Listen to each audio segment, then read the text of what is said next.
गांव में जिंदगी की धड़कन थी, गलियों में हंसी की गूंज थी, बच्चे पतंग उड़ा रहे थे, हवा में पतंग नाच रहे थे। यहां विजय का घर था, एक ऐसा आदमी जिसके जुनून की चमक सुबह के आसमान जैसी थी, कबूतरबाजी। अपने पक्षियों के लिए उनका प्यार हर एक स्पर्श और हर एक मीठे शब्द में दिखता था। विजय का दिल आसमान में उड़ता था अपने प्यारे कबूतरों के साथ, लेकिन उनके तरीके अलग थे। वो उनकी कुदरती काबिलियत को बढ़ावा देने में यकीन रखते थे। उनकी ट्रेनिंग एक साझेदारी थी, भरोसे और आजादी का एक नाच। वो समझते थे कि असली ताकत अंदर से आती है। विजय की छत पर पंखों की फड़फड़ाहट और कूकू की आवाजों की सिम्फनी होती थी। उनके कबूतर ताकतवर और स्वस्थ उनकी सोच की मिसाल थे। वो उन्हें पौष्टिक खाना खिलाते थे जो बहुत ध्यान से बनाया जाता था। ट्रेनिंग में लंबी उड़ानें शामिल थीं, धीरे धीरे दूरी बढ़ाते हुए। वो उनकी हर हरकत को ध्यान से देखते थे, उनकी ताकत और कमजोरी को समझते थे। कोई शॉर्टकट नहीं थे, कोई जादुई दवा नहीं थी। विजय का राज सिंपल था, रिस्पेक्ट। वो उनकी सीमाओं, उनकी खासियत की इज्जत करते थे। वो जानते थे कि उन्हें जबरदस्ती करने से उनका हौसला टूट जाएगा। उनके कबूतर बदले में उन्हें अपनी अटूट वफादारी और लाजवाब उड़ानों से नवाजते थे। हवा के साथ एक खबर आई। एक नया कबूतरबाज रवि उत्तर से आया था। उनके कबूतर अद्भुत थे, जो बहुत देर तक उड़ान भर सकते थे। उनके पीछे अफवाहें परछाई की तरह चलती थीं, मनाही वाली दवाइयों की, गैर कुदरती फायदों की अफवाहें। हालांकि विजय अपने रास्ते पर ध्यान केंद्रित रखते थे। वो जानते थे कि असली जीत हर कीमत पर जीतना नहीं, बल्कि अपने उसूलों पर अडिग रहना है। फिर भी उनके मन में एक चिंता थी, ये नई पीढ़ी के कबूतरबाजों को क्या संदेश दे रहा था? क्या शोहरत पाने के लिए ईमानदारी कुर्बान करना सही था? अधिकारियों ने अफवाहें सुनकर जांच शुरू कर दी। वे रवि के घर पर पहुंचे, उनके चेहरे गंभीर थे। अफवाहें सच थीं। खाने और पानी के बीच छिपे हुए उन्हें प्रतिबंधित दवाइयों से भरी शीशियां मिली। रवि, उसका चेहरा पीला और उदास, उसे ले जाया गया। इस खबर से पूरे गांव में हंगामा मच गया। कुछ लोगों को रवि पर तरस आया, जो उसकी सफलता से अंधे हो गए थे। दूसरों को लगा कि इंसाफ हुआ है। हालांकि विजय को दुख हुआ। उसने रवि में खुद का अक्स देखा, एक ऐसा नौजवान जो जीत के चक्कर में अपना रास्ता भूल गया था। सालाना कबूतरबाजी प्रतियोगिता का समय आ गया, जिसने पूरे गांव को अपनी चपेट में ले लिया। उत्साह साफ दिख रहा था, लेकिन इस साल माहौल में एक अजीब सी बेचैनी थी। रवि के पतन ने इस आयोजन पर एक काला साया डाल दिया था। विजय ने अपनी हिचकिचाहट के बावजूद भाग लेने का फैसला किया। यह उनका खुद पर, अपने पक्षियों पर और सच्ची खेल भावना पर एक कर्ज था। रेस का दिन उजाला और साफ था। कबूतरों ने उड़ान भरी, उनके पंख नीले आकाश पर आशा की रेखाएं बना रहे थे। जैसे जैसे घंटे बीतते गए, एक पैटर्न उभरने लगा। रवि के पक्षी, जो कभी असीम सहनशक्ति के प्रतीक थे, लड़खड़ाने लगे। एक एक करके वे नीचे गिरने लगे। जैसे जैसे समय बीतता गया, उनकी उड़ान की शक्ति कम होती गई। उनके शरीर उन पर थोपी गई गैर कुदरती मांगों को दर्शा रहे थे। ये मांगें उनके प्राकृतिक स्वभाव के खिलाफ थीं और उनके स्वास्थ्य पर बुरा असर डाल रही थीं। दूसरी ओर विजय के कबूतर अपनी सामान्य नजाकत और सहन शक्ति के साथ उड़ान भर रहे थे। उनकी हर उड़ान में एक अलग ही आत्मविश्वास और शांति थी। वे न केवल ताकत से बल्कि दिल से उड़ रहे थे, जैसे उनके पंखों में एक अदृश्य शक्ति हो जो उन्हें आगे बढ़ा रही हो। उन मूल्यों को दर्शा रहे थे जिन्हें उनके मालिक प्रिय मानते थे। नतीजे साफ थे। ये मूल्य केवल जीत के लिए नहीं थे, बल्कि एक उच्चतर उद्देश्य के लिए थे। विजय के कबूतरों ने जीत हासिल की, लेकिन यह जीत केवल एक दौड़ की नहीं थी। यह उनके प्रशिक्षण और देखभाल का परिणाम था। उनकी जीत नैतिक प्रशिक्षण और अटूट विश्वास का प्रमाण थी। यह विश्वास कि सही मार्ग पर चलने से ही सच्ची सफलता मिलती है।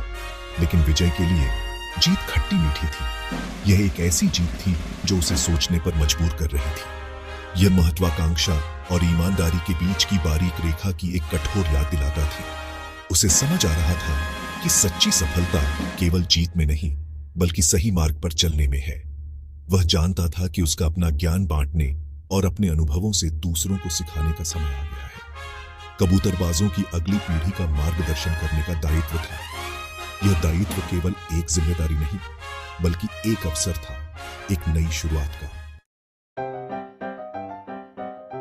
नए सिरे से मैंने कार्यशालाओं का आयोजन शुरू किया। इन कार्यशालाओं का उद्देश्य केवल कबूतरों की देखभाल के बारे में जानकारी देना नहीं था, बल्कि यह भी था कि कैसे हम अपने पर्यावरण और समुदाय के प्रति जिम्मेदार रह सकते हैं। मैंने पक्षियों की प्राकृतिक क्षमताओं का सम्मान करते हुए नैतिक प्रशिक्षण के महत्व के बारे में जोश से बात की। यह प्रशिक्षण न केवल कबूतरों के लिए फायदेमंद था, बल्कि यह हमारे अपने नैतिक मूल्यों को भी मजबूत करता था। मैंने अपना ज्ञान खुलकर साझा किया, दूसरों में भी वही प्यार और सम्मान पैदा करने की उम्मीद की जो मैं अपने कबूतरों के लिए रखता हूं। यह ज्ञान केवल तकनीकी नहीं था, बल्कि इसमें भावनात्मक और नैतिक पहलू भी शामिल थे। उनकी बातों ने ग्रामीणों, खासकर युवा पीढ़ी को प्रभावित किया। युवा अब केवल कबूतरों को एक खेल के रूप में नहीं देखते थे, बल्कि उन्हें एक जिम्मेदारी और एक नैतिक कर्तव्य के रूप में भी देखने लगे थे। उन्होंने उनमें एक आदर्श देखा, कोई ऐसा व्यक्ति जिसने अपने मूल्यों से समझौता किए बिना सफलता हासिल की थी। विजय की कहानी ने उन्हें यह सिखाया कि सफलता केवल आर्थिक नहीं होती, बल्कि नैतिक और सामाजिक भी होती है। धीरे धीरे लेकिन निश्चित रूप से गांव में एक बदलाव आने लगा। लोग अब अधिक जागरूक और जिम्मेदार हो गए थे। वे अब अपने पर्यावरण और समुदाय के प्रति अधिक संवेदनशील हो गए थे। हमने विजय में एक आदर्श देखा, कोई ऐसा व्यक्ति जिसने अपने मूल्यों से समझौता किए बिना सफलता हासिल की थी। उनकी कार्यशालाओं ने हमें यह सिखाया कि कैसे हम अपने खेल को नैतिकता के साथ खेल सकते हैं। धीरे धीरे लेकिन निश्चित रूप से गांव में एक बदलाव आने लगा। यह बदलाव केवल बाहरी नहीं था, बल्कि यह एक आंतरिक परिवर्तन भी था। लोग अब अपने जीवन में नैतिकता और जिम्मेदारी को अधिक महत्व देने लगे थे। गांव, जो कभी कड़ी प्रतिस्पर्धा और संदिग्ध प्रथाओं के लिए जाना जाता था, ने एक नई सोच को अपनाना शुरू कर दिया। कबूतरबाजी सिर्फ जीतने के बारे में नहीं रही थी, यह इंसान और पक्षी के बीच के बंधन, विश्वास और सम्मान के बारे में था। गांव के ऊपर का आसमान अब सिर्फ कबूतरों से नहीं, बल्कि आशा से भरा था, जो एक व्यक्ति के अटूट सिद्धांतों की परिवर्तनकारी शक्ति का प्रमाण था। विजय, कबूतरों से प्यार करने वाला शांत व्यक्ति, अनजाने में ही एक क्रांति लाया था। उसने उन्हें दिखाया था कि असली जीत शॉर्टकट में नहीं, बल्कि नैतिक तरीकों से उत्कृष्टता की खोज में होती है। विजय और उसके कबूतरों की कहानी दूर दूर तक फैल गई, जिसे हवा के पंखों पर ले जाया गया। यह धीमी आवाज में सुनाई जाने वाली एक कहानी बन गई, जो इस बात की याद दिलाती थी कि प्रलोभन के बावजूद ईमानदारी और करीबी भावना जीत सकती है। विजय की विरासत न केवल गांव में, बल्कि उन लोगों के दिलों में भी जीवित रही, जो एक ऐसी दुनिया का सपना देखने की हिम्मत करते थे, जहां सफलता को सिर्फ ट्रॉफियों से नहीं, बल्कि उन मूल्यों से मापा जाता था जिन्हें कोई बनाए रखता था। कबूतरों का दोस्त विजय की कहानी एक कालातीत याद दिलाती है कि असली सफलता उस ऊंचाई से नहीं मापी जाती जिसे हम हासिल करते हैं, बल्कि उन मूल्यों से मापी जाती है जिन्हें हम रास्ते में अपनाते हैं।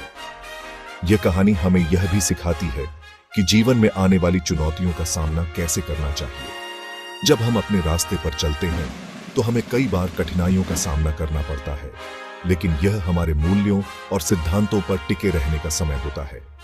यह हमें सिखाती है कि ईमानदारी और करुणा कमजोरियां नहीं, बल्कि ताकत है, जो हमें एक उज्जवल, अधिक नैतिक भविष्य की ओर ले जाती है।